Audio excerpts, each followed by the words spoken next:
Gonna be doing a little replay reviewing this afternoon. Afternoon for me, but I mean it's probably middle of the night or so for most of you Europeans out there. But I got a replay posted to the PE forums. It was a request from this player. I suck with PE. He wanted a replay review to find out what the heck was going on in this game, what he did wrong. I'm going to hopefully cover what improvements he needs to make, and also tackle exactly what happened, what were the failures in this game, and a few tips to improve on, going forward to deal with 2v2. 2v2 isn't my strong suit, I'll admit that right now, but hopefully I can give a little more insight into what was going on in this replay, and help I Suck with PE do a little better. So first and foremost, he went one ket only and started building Panzer Grenadiers, 2 Panzer Grenadiers. I believe he gets a few more. That's good stuff, that you need Panzer Grenadiers, and you really only need 1 ket and crad. But what I had a problem with was his capping order. Quite frankly, this could be capping this. Your first G43 squad should really be going for cutoff positions like this strategic point here. Especially since his partner was going so far hard right. That was really the only flaw early on. Mostly because this ket and crad capping here was perfect, because then it could connect to this plus 10 fuel here. Panzer Grenadiers don't really have a lot of room to be capping medium to high munitions and fuel points, just because it takes so long for them to cap it up essentially. I forgot something. There's the replay. Anyway, regardless, so this was his kind of first small failure. It wasn't too big of a failure in the grand scheme of things. I mean, it was really just a few seconds difference between capping this and connecting this, but it was pretty key considering he really needed fuel very early on to get an armored car out on the field fast enough to counter his opponent. We're seeing some good support from his friends. Whispered. Thanks for the MLG T² Pro tips. That always cracks me up. MLG Pro, baby. Alright, so just so people know what's going on, the brown player is doing a very aggressive 20 engineer start. I don't know how many engineers he's got. 3, 6, 7, and I believe he just keeps pumping out 7. He gets about 8 or 9. Loses them pretty quickly. Either way, this brown player is going to be going engineer spam right into AT guns. I don't remember if he airdrops them or what, but either way, his capping power secured him this top half of the map really, really quickly. And meanwhile, yellow is laying a lot of mines. Green player went double ket, and he actually transitions into tank destroyer. And this brown player, man, this is hilarious. 3 engineers capping a point just seems very silly to me. Always bothers me, really. You should never have more than 1 unit capping a point. Regardless, the green PE player grabs scout cars. Iffy. I mean, it's a decent tech to counter this heavy engineer play, but I mean, it's manpower that could be spent elsewhere that scales better into the mid to late game. Scout cars are really only good if you get 1 and you just plant it on a fuel point. That's when it's most useful, I feel. Getting more than 1, it's not really going to help you mid to late game. Their defensive vet is okay. Their offensive vet is disgusting horrible. So they're not really a unit you get for offensively countering something. You mostly get... That's mostly what the AC is for, if it can come out fast enough to counter whatever problems you're having with the infantry. So scout cars, kind of not really a good idea. This is part of the reason why CCR was so strong, was because with his 3 scout car strat, as he went 3 scout cars right away, and they weren't really there to be the hard-hitting vehicles into mid to late game. That was what the AC was for. The scout car was mostly there to force his opponent into getting anti-vehicle counters and secure him really early control, because he was going to struggle through the mid to late game. He was basically depending on his opponent to get sticky bombs, spending money on that tech, and potentially delaying the M8 armored car. So it was more of a mind game sort of thing and less of an effective unit that is going to be scaling really well. So when you get 2 scout cars this early on, alongside 2 Kettenkrads and a Panzer Grenadier squad, this is really makes the scout car tech really unwise. It makes it, at least it makes getting scout cars unfavorable. And what we're going to see is this green PE player doesn't really use these to lock down sectors in particular. So that's just my argument for why this green PE player didn't really do the right thing, and our ISEC with PE made the good choice of getting ACs out as soon as he possibly could. Not sure what's going on here. So an idle Kettenkrad, but this is good ninja Kettenkrad here. This engagement, there was an engagement down here, which unfortunately I couldn't show, where there are 3 engineer squads in this house, and the PE player lost a lot of units here. I'm sorry I didn't have the screen over at this point, but essentially he was engaging from this yellow cover and lost a lot of units. What the PE player needs to know about that, he might already know about it, I don't know. He seemed to have a good idea throughout this game that this happened, but like engineers, SMGs actually do 100% damage to Panzer Elite soldier armor. So like riflemen, their Garand actually does less damage to soldier armor, but these engineers do full damage with their SMGs, and their accuracy goes up to nearly full at short range.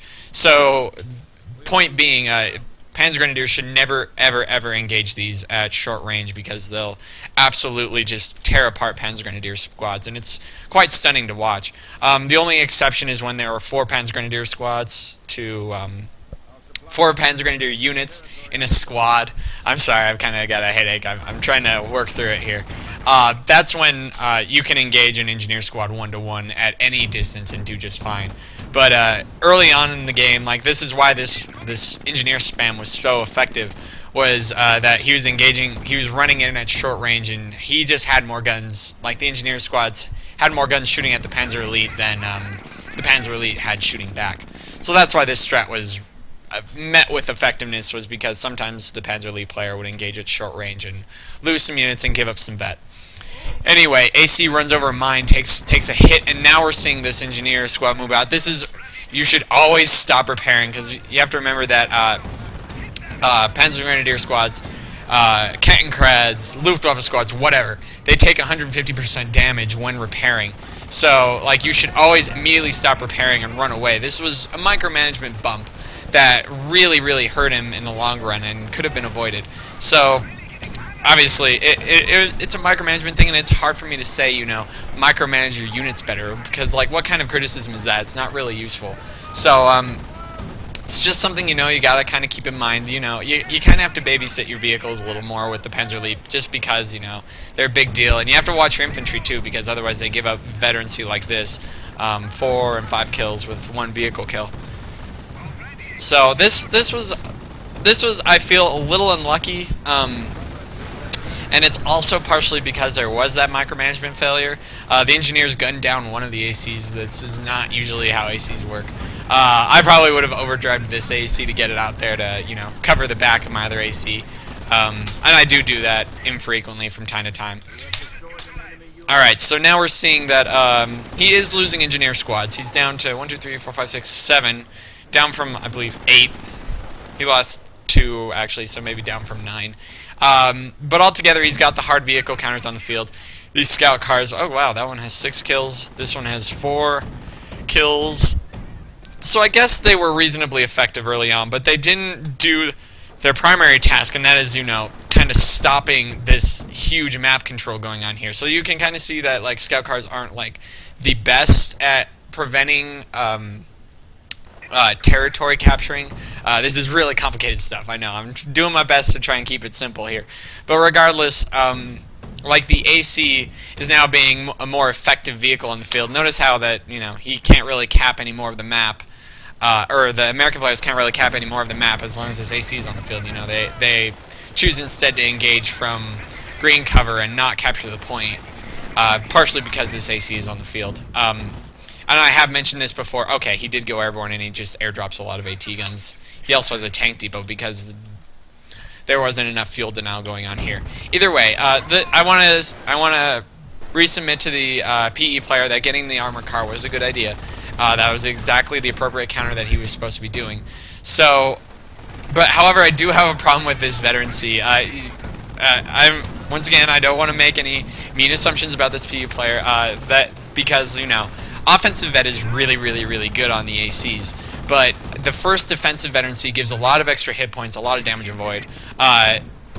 It's just preferable over getting the first offensive vet, especially against Americans. I always recommend getting defensive vet on your ACs against Americans, and typically just offensive vet against the British. So, this stuff, this offensive vet, I mean, it's up for debate. So, I mean, either way, his vehicles were effective when they hit the field, and notice how we're seeing a restart into capping for the American player after his M8 hits the field, because it's just become safer at this point to do so. So these silly engineers are actually no longer effective. They scale about as well as the scout cars, so they're getting just mopped up here. Their time is over. Like, they were really only good for securing the early game, and they succeeded. Just rush ACs harder. This PE player got 4 squads of Panzer Grenadiers. He continued getting Panzer Grenadiers even though he knew that the American player was spamming engineers. So it was probably wiser at that point to stop building Panzer Grenadiers, because they aren't going to do well early game. Tech right to ACs, and then restart production on Panzer Grenadiers, just because those are just useful utility units to have around. He was having trouble getting his stuff repaired from Panzer Grenadiers. It's not a problem to just say, look, I need my advanced repair. I'm just going to go ahead and grab Luftwaffe and get the Luftwaffe squads out right away. He didn't immediately make that decision, so, I mean, it's very reasonable to choose Luftwaffe doctrine just based on the fact that you need advanced repair. It's perfectly fine, because Luftwaffe is probably like one of the strongest doctrines that the PE have, and they can basically do anything they want with it. It has a vehicle counter. It has just a really good infantry counter. It's just a safe doctrine to choose no matter what when you're playing as a PE. So don't be scared to just slop out the first CP for a Luftwaffe squad when you need it and your ACs are on the field. That's another thing I'd recommend. Don't be too worried about choosing the wrong doctrine as a PE. More appropriately, don't feel guilty about grabbing Luftwaffe doctrine just for the Luftwaffe squads. I forget. I keep forgetting what the doctrine's actually called, but it's the airborne. You got your falls in it and your Wirbelwind, etc., etc. Anyway, so now we're seeing him grabbing a mortar half-track on top of his ACs.